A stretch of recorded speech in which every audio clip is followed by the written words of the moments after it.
سوالوں کا سلسلہ ضرور جاری رکھے، لکھ کے لائیں، کسی کو شرم آتی ہو کاپی میں لکھ کے دے دے، پرچے میں لکھ کے دے دے، عبداللہ بھائی کو دے دے، یہاں مشہور ہے انہیں دے دے، یا یہ چھوٹو ہے انہیں دے دے، اس کے جواب انشاءاللہ تعالیٰ آپ کا نام لیے بنا بھی دیے جا سکتے ہیں۔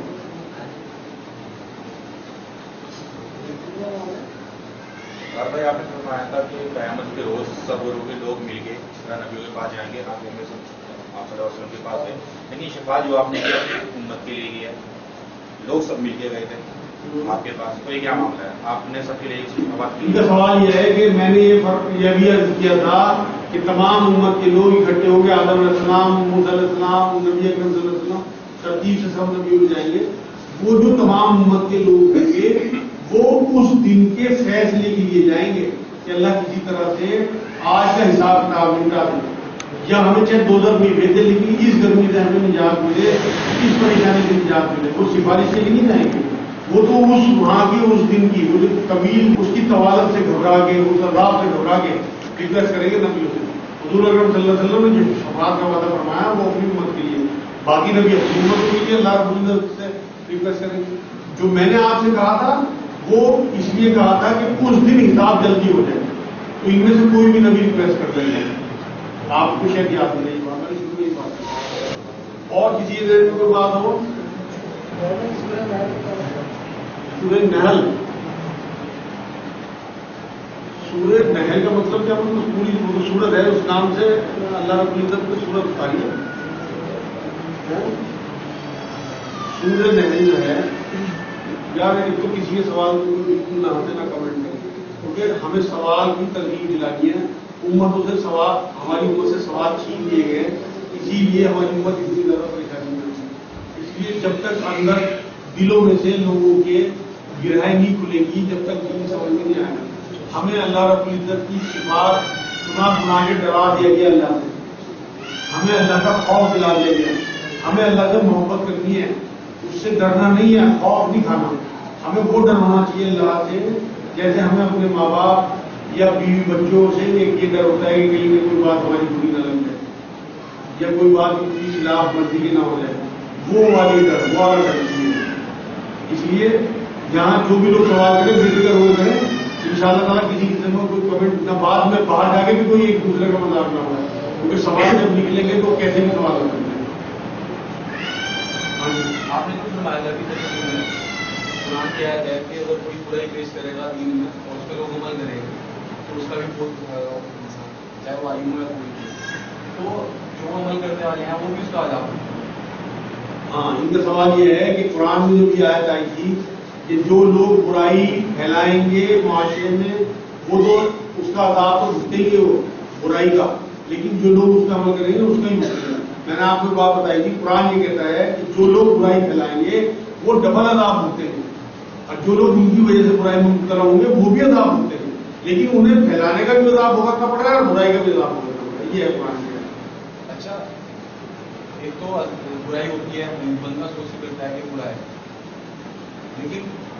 وہ دین سمجھ کے کر رہا چیز، تو اس عذاب میں بھی انتر ہے کچھ فرق ہے۔ ان کا سوال یہ ہے کہ جو لوگ برائی کو اچھائی سمجھ کے کرتے ہیں کہ کیا وہ لوگ بھی پکڑے جائیں گے؟ بالکل پکڑے جائیں گے۔ اللہ رب العزت نے بالکل کلیئر کٹ یہ بات 63 سال کی زندگی حضور اکرم صلی اللہ علیہ وسلم کی یہاں گزروا کے یہ بات بتا دی کہ تم قرآن پہ بھی عمل اگر کرو گے تو اللہ کے رسول صلی اللہ علیہ وسلم کے بتائے گئے راستے پہ، اگر تو کوئی اپنی مرضی سے دین میں کوئی نئی بات شروع کرتا ہے تو حضور اکرم صلی اللہ علیہ وسلم یا ان کے صحابہ یا ان کے جو خلفائے راشدین سے ثابت نہیں ہے تو وہ نئی بات ہوگی اور وہ خود پھنسے گا، اللہ کے ہاں بچے گا نہیں، چاہے وہ اسے اچھا سمجھے کر رہا ہوں۔ دوسری بات، یہ بات آپ کو بتا دوں کہ اچھی نیت سے اگر کوئی غلط عمل بھی ہوگا تو اللہ رب العزت شاید معاف کر دے، پکا نہیں ہے،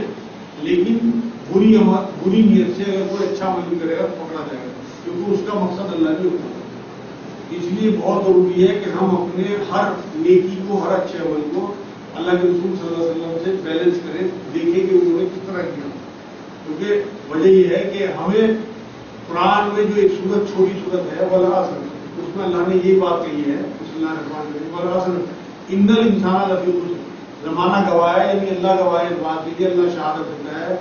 اللہ گواہی دیتا ہے کہ تمام انسان خسارے میں ہیں، ان الذین آمنوا، صرف ان لوگوں کے علاوہ جو ایمان لائے، وعملوا الصالحات، اور نیک عمل کیے۔ نیک عمل کی تشریح علماء دین نے کی ہے کہ وہ عمل جب تک عمل رہے گا جب تک اللہ کے رسول صلی اللہ علیہ وسلم کے تابع نہیں ہوگا۔ نیک جب بنے گا جب اللہ کے رسول صلی اللہ علیہ وسلم کے تابع ہوگا، صالح جب کہلائے گا تو وعملوا الصالحات مطلب عمل صالح کرے گا، وتواصوا بالحق وتواصوا بالصبر، اور اس پہ جو اس کے اوپر پریشانیاں آئیں گی، لوگ لان تان کریں گے یا مار پیٹ بھی کریں گے، جو بھی مصیبتیں پریشانیاں آئیں گی اس پہ وہ صبر کریں گے۔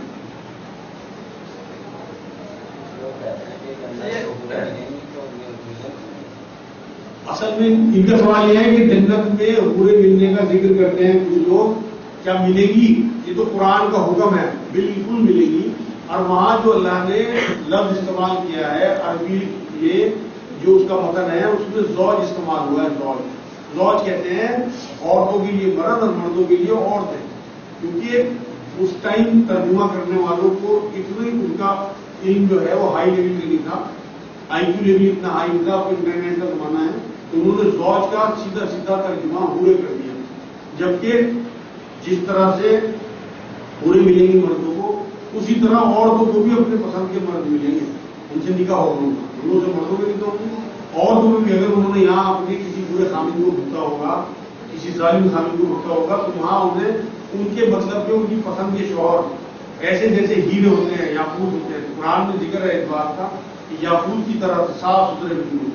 جیسے انہیں برے ملیں گے ایسے انہیں مرد ملیں گے۔ زوج استعمال ہوا ہے، زوج کا مطلب مرد کے لیے عورت اور عورت کے لیے مرد۔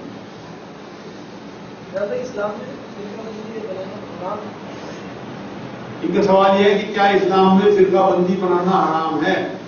فرقہ بندی بنانا تو حرام نہیں ہے، لیکن اس پہ شدت سے عمل کرنا جو آج کل ہمارے یہاں گروہ بندی ہوتی ہے۔ فرقے بنانے میں کوئی نہیں۔ قرآن میں اللہ نے ایک آیت میں بات کی ہے کہ سب کو اجازت ہے کہ وہ اپنی راہ چن سکے۔ اگر دین کو، شریعت کو آسان کرنے کے لیے، اپنی زندگی کو آسان کرنے کے لیے آپ کسی ایک امام کے پیچھے چل رہے ہیں، کوئی حرج نہیں۔ چاروں امام حق ہیں، انہوں نے احادیث اور قرآن سے ہی لے کے شریعت مرتب کی ہے۔ تمام مسلک حق پہ ہیں، وہ ایک دوسرے کا احترام بھی کرتے تھے۔ کبھی کوئی امام یا ان کے جو اس ٹائم شاگرد تھے وہ آپس میں نہیں لڑتے۔ لیکن جس زمانے میں، جن حالات میں ہم رہ رہے، قطعی حرام ہے جس فرقہ بندی اور مسلک بندی، کیونکہ ایک دوسرے کی مسجدوں میں گھسنے نہیں دیا جاتا، ایک دوسرے کو الٹے سیدھے الزام، ایک دوسرے کے مرے ہوئے بزرگوں پہ لعن طعن اور ان کی غیبت۔ جبکہ حضور اکرم صلی اللہ علیہ وسلم صاف طور پہ بات فرما گئے کہ مرنے کے بعد انسان کی اچھائی بیان کرو، نہ کہ اس کی برائی۔ میں نے اکثر، میں نام اب تو نام نہیں لیتا کیونکہ گروہ ہے، میں کسی شخص کا نام نہیں لے رہا، غیبت نہیں ہوگی۔ اہل حدیث حضرات کو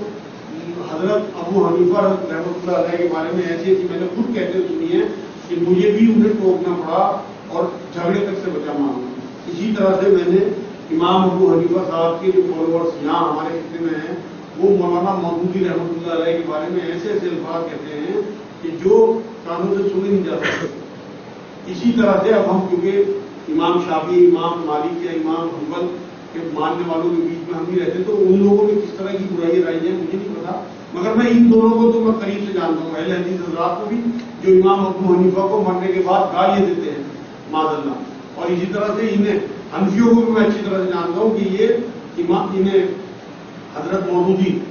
آپ نے نام سنا ہوگا مولانا مودودی رحمۃ اللہ علیہ، ان کو گالیاں دیتے ہیں باقاعدہ، اور مرنے کے بعد جبکہ یہ حکم حضور اکرم صلی اللہ علیہ وسلم کے حکم کی خلاف ورزی ہے اور باقاعدہ مذاق اڑانا ہے ان کی حدیث کا۔